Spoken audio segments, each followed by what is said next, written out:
We have to continually be jumping off cliffs and developing our wings on the way down. I just can't quit you.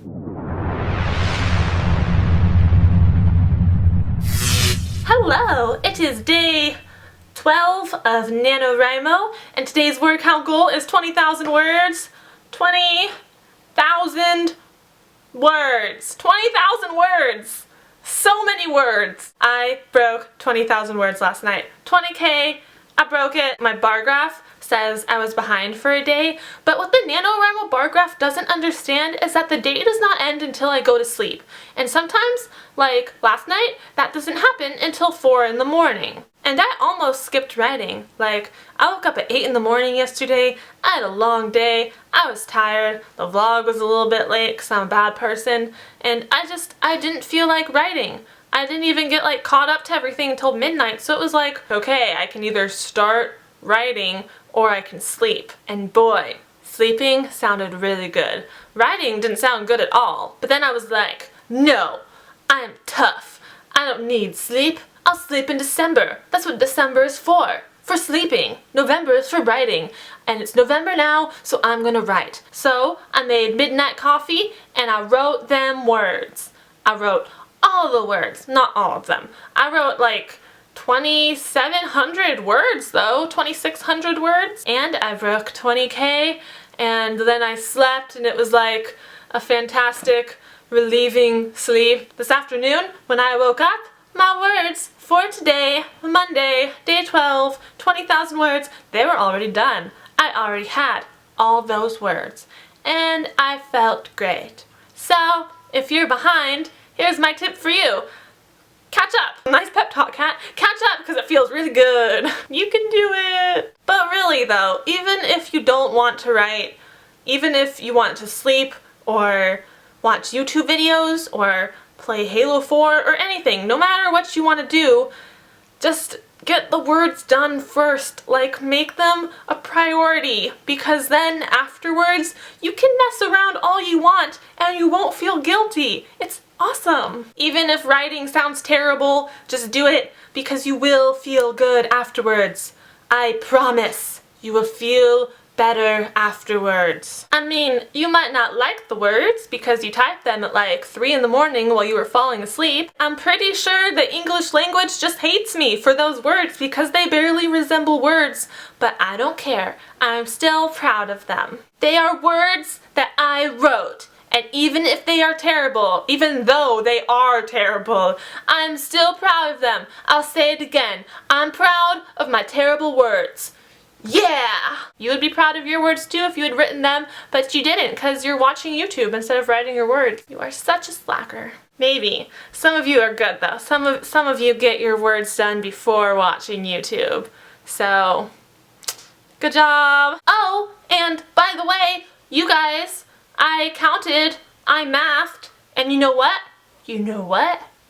7 pieces of candy. We're on another incline. And I did my words last night, so I deserve candy. I deserve the hell out of this candy. Candy time! So today I wanted to talk a little bit about fun and games, which you might realize is part of the first block of Act 2. If you have no idea what I'm talking about, I did a video of a 27 chapter outline that takes 3-act structure, divides it into 9 blocks, and then divides it into 27 chapters.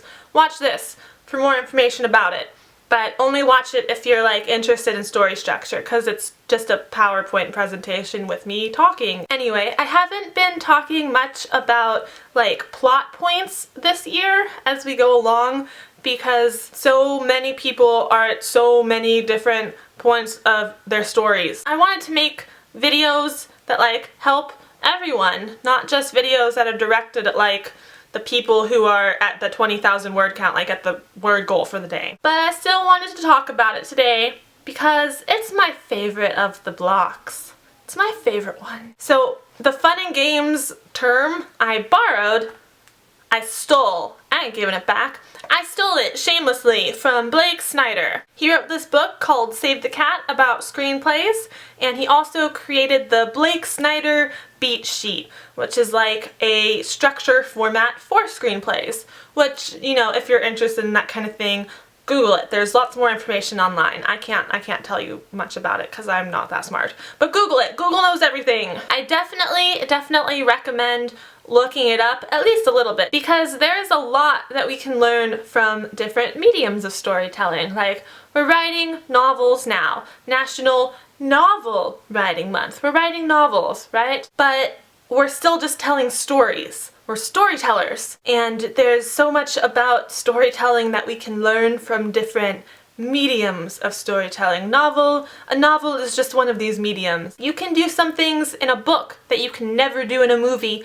and vice versa. So just, if you want to be a better storyteller, study lots of different forms of storytelling. I'm actually going to read a little bit out of this book because he says it much better than I ever could. And also I stole the term from him, so he knows what he's talking about much more than I do. The fun and games section is the part of the screenplay that, I like to say, provides the promise of the premise.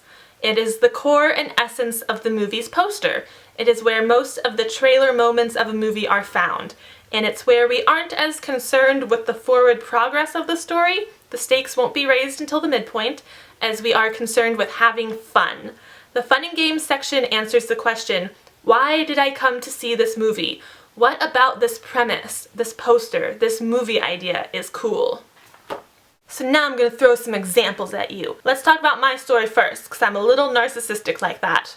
My premise. NaNoWriMo participant falls asleep at the screen and wakes up in her story world. The heroes start going off plot, so she must intervene and keep them on track. So after all the setup and she wakes up in the story world, she joins up with the heroes, and then a plot twist happens that pushes her into Act 2, and I'm not going to get into too many details there because spoilers! But after that break into Act 2 is where we get a couple chapters where we get to have some fun and games in the new world and play around with the premise a little bit. In my case, this means that the heroes are messing up the plot a lot. This is where a lot of the jokes and gags happen. They're messing up the plot, and the author is losing her mind trying to get them to stay on track. The heroes with their crazy hijinks, she can't control them. Her characters have gone awry. It is the promise of the premise. It is the heart of the premise happening. In Hunger Games, which, by the way, is a 27-chapter book with 9 chapters in each act, Suzanne Collins, we're on the same page. In the Hunger Games, it's where the Hunger Games officially start. Katniss goes into the arena and Hunger Games happen. In Harry Potter, this is right after Harry has arrived at Hogwarts and has been sorted into Gryffindor, and he's in magic school at Hogwarts. It's all fun and games at Hogwarts. In Twilight, this is when Bella has discovered that Edward is a vampire, and then they kind of get all their secrets and feelings for each other out in the open, and their relationship starts to develop and take off despite the fact that he is a vampire. Fun and games with vampires! And even NaNoWriMo, the NaNoWriMo journey, has kind of its own version of fun and games, and that is right now. We are into the month. We are freaking caffeinated. We are writing words. We are getting it done. We just broke 20,000 words. We are in it. We're in it now. This is the promise of the premise of NaNoWriMo. We're writing words. We're getting it done. We're doing it. Fun and games! Remember to have fun. It's not all stress and angst and, oh god, my words are behind. I'm going to lose. This is the worst. You're doing NaNoWriMo to write words and have fun. It's supposed to be fun, okay? You're not supposed to hate yourself. You're supposed to hate your words, but not yourself. Love yourself, because at least you wrote those words, okay? That's what NaNoWriMo is all about. The promise of the premise. Have fun, write words, drink coffee, eat candy. NaNoWriMo. Alright, that's everything I have for you. I hope you guys get those words done. Break 20K, you can do it, but have fun while you're doing it.